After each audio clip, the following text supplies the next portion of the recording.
Good morning. मैं doctor Anita Mathur, department of geography, Babu Shobharam government arts college Alwar.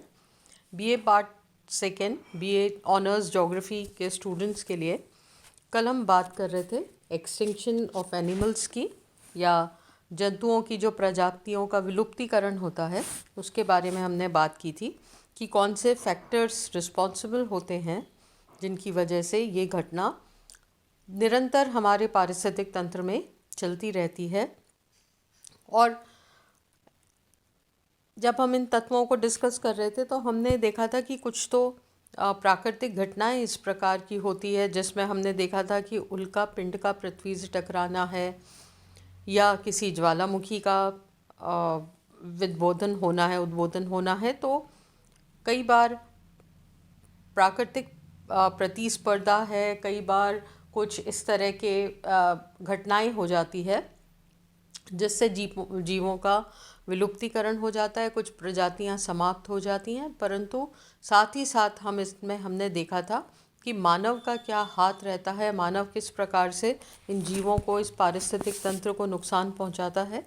ये धीरे धीरे ये सारे नुकसान जो होते हैं वो जीवों की संख्या को कम करते जाते हैं और वो एक उस स्थिति पे पहुंच जाती है वो प्रजाति कि वो संकटग्रस्त प्रजाति की सूची में उसको रख दिया जाता है।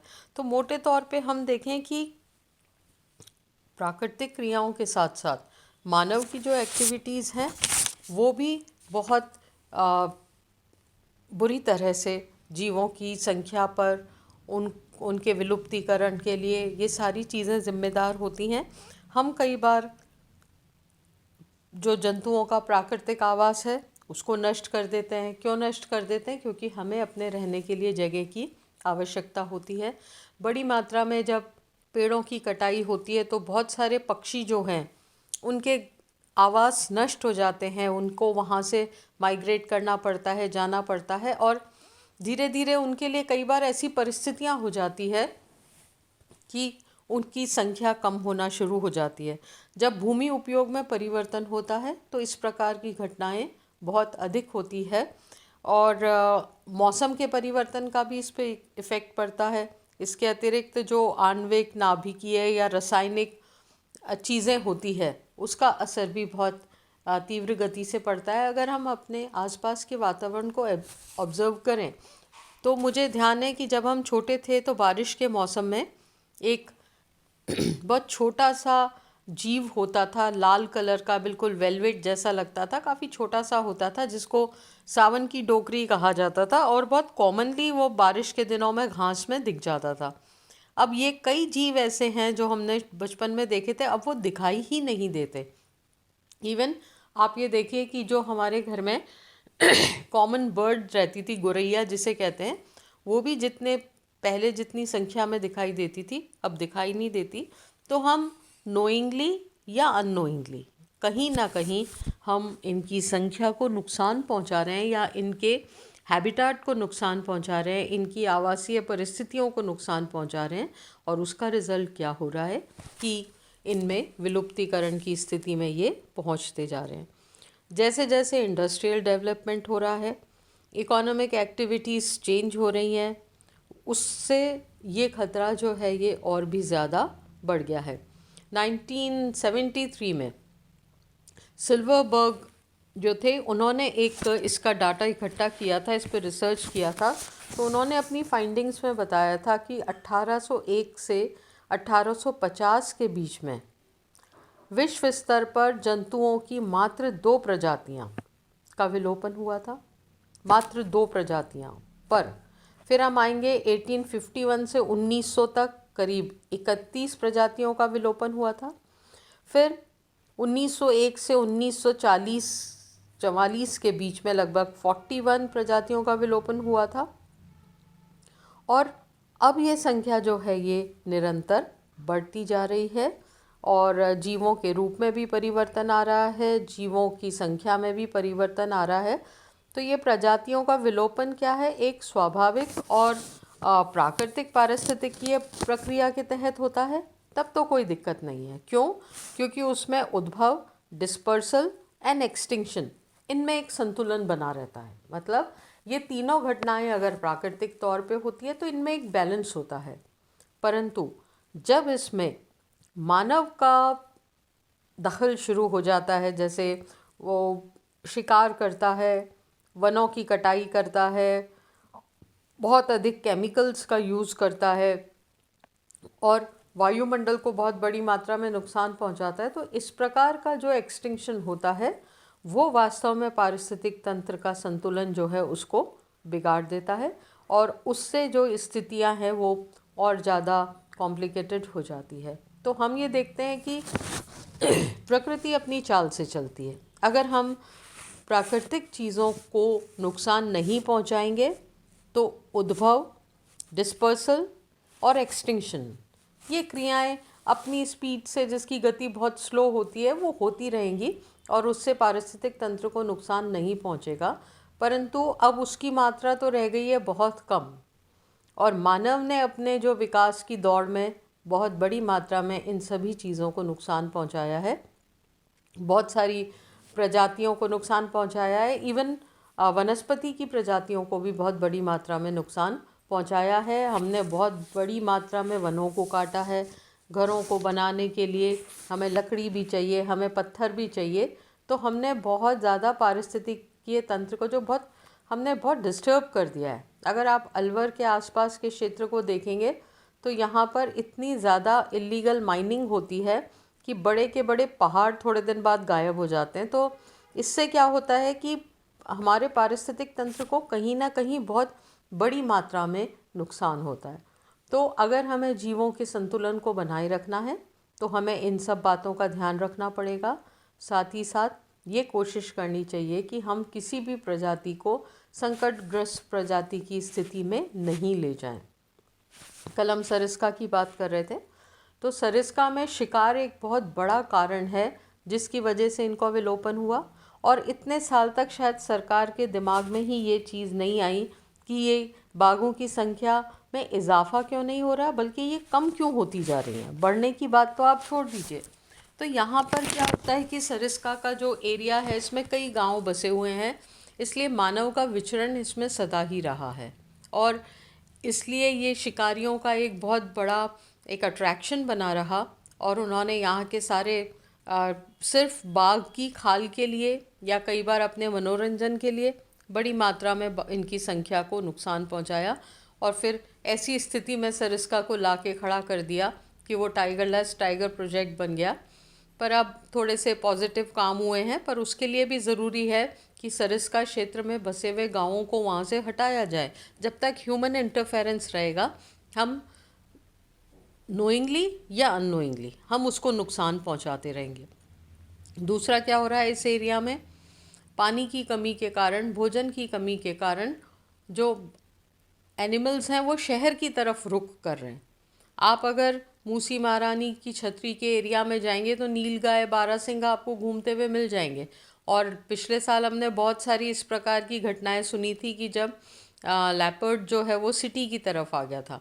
तो वो सिटी की तरफ क्यों आया था कि वो अपने भोजन की तलाश में वहाँ से निकल गया था, पानी की तलाश में वहाँ से निकल गया था।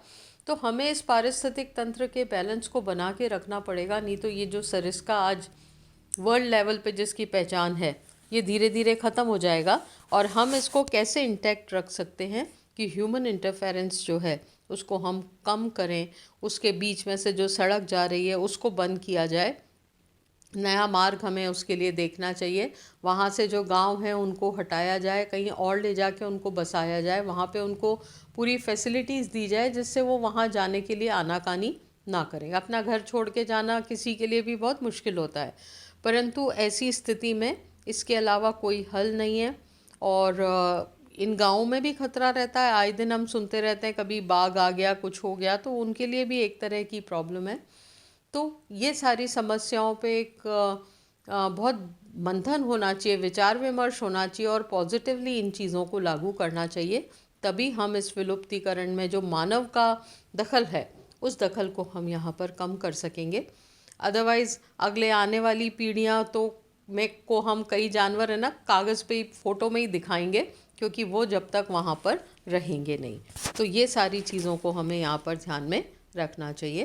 तो ये हमने पढ़ा कि किस प्रकार से एक्सटिंक्शन या विलुप्तीकरण की घटना होती है। अब हम बात करेंगे ये जो सारे जंतु हैं उनके विश्व वितरण के बारे में।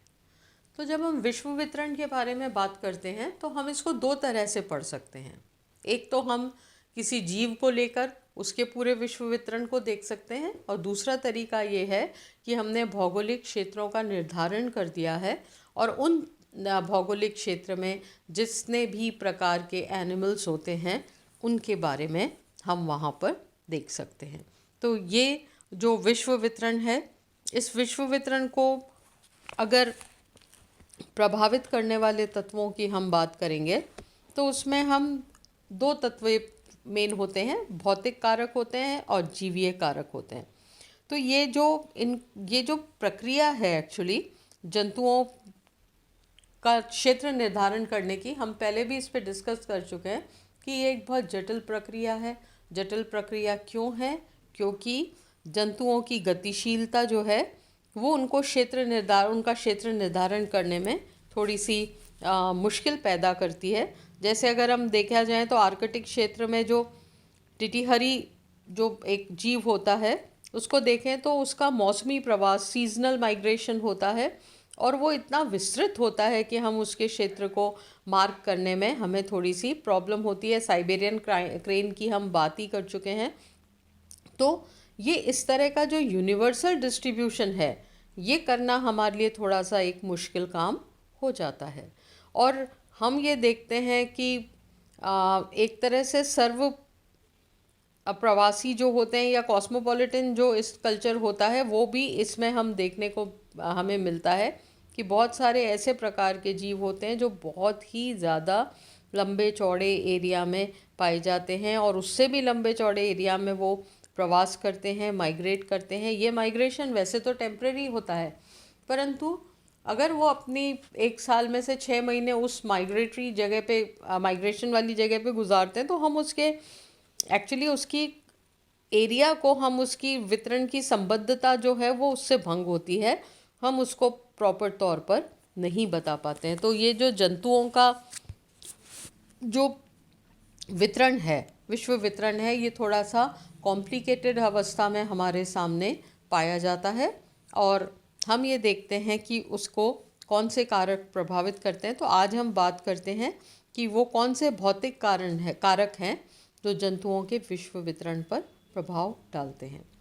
तो हम ये देखते हैं कि प्रत्येक जीव एक निश्चित प्रकार के एटमॉस्फेयर में, भौतिक एटमॉस्फेयर में रह सकता है। मतलब एक निश्चित भौतिक दशाएं होती है जहाँ से उसको अनुकूलन होता है, वहाँ पे वो उसके हिसाब से अपने को सेट करता है, और उसके विकास के लिए खास भौगोलिक दशाएं जो होती है वो आवश्यक होती हैं। बहुत एडवर्स कंडीशन में उसका विकास नहीं हो सकता है। तो अगर हम इन भौतिक तत्वों की बात करते हैं तो जैसे तापमान है, आर्द्रता है, जल है, सूर्य का प्रकाश है, सूर्य का विकिरण है, जल की उपलब्धता है, प्लस जल की क्वालिटी की बात करते हैं हम कि किस प्रकार की है। हवा की जहाँ हम बात करते हैं तो हवा की भी क्वालिटी की बात करते हैं कि किस प्रकार का चीज़ें हवा में घुली हुई हैं, किस प्रकार से पॉल्यूशन की स्थिति है, किस प्रकार से हवा की दिशा और दशा है। तो ये सारी चीज़ें हैं जो मानव के रेजिडेंस पे, मानव के निवास स्थान पर प्रभाव डालते हैं।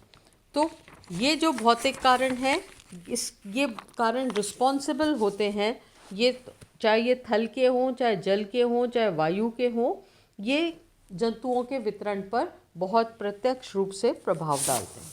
फिर हम बात करते हैं जैविक कारकों की, जो बायोलॉजिकल फैक्टर्स हैं उनकी यहाँ पर हम बात करते हैं कि जैसे जितना भी पारिस्थितिकीय पहलू है उसमें हम ये देखेंगे कि जंतु और पारिस्थितिक तंत्र जो है ये आपस में क्रिया और प्रतिक्रिया करते रहते हैं। इनमें आपस में इंटरैक्शंस होते हैं, ये एक दूसरे के लिए रिस्पॉन्सिबल होते हैं, और जंतुओं में गतिशीलता होती है, वो माइग्रेट भी करता है, उसका डिस्पर्सल भी होता है।